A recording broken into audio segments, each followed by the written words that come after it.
చాలా మంది చెబుతారు, అరే గర్భిణితో ఉన్నప్పుడు శవాల దగ్గరికి వెళ్ళకూడదు. చెత్త నమ్మకాలు అవి. నా భార్యకి నెలలు నిండిపోయినప్పుడు భీమవరంలో సురేష్ అన్న ఒక అన్న చనిపోతే ఆ బాడీని మోయడానికి వెళ్ళాం మేము. మనమే అది కమిట్మెంట్ ఇవ్వకపోతే అడుగుతున్నాను, రేపు పొద్దున ఏమి నేర్పిస్తా? సాతాన్ని కింద ఉన్నవారు ఎలా ఎదిరించగలరు చెప్పండి. నువ్వు సీనియర్, నువ్వు ఎదిరించొద్దా? మా ఆవిడ వెళ్ళొద్దంటే ఎల్లు, ఇద్దరు కలిసి డ్రైనేజీలో పడండి, ఇద్దరు కలిసి. నీ ఆవిడకి తిరగలేదు, నీకు తిరగండాలిగా.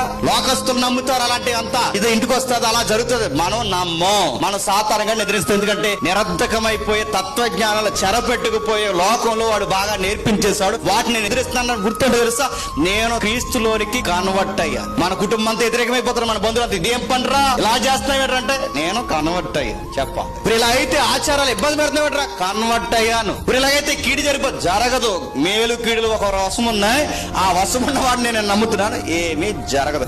లోకం వ్యతిరేకమైన నేను ఈ దేవుడిని నమ్ముకున్నాను, ఇలాంటి ఆచారాలు కర్మకాండలు నేను చెయ్యలేనని చెప్పాలి.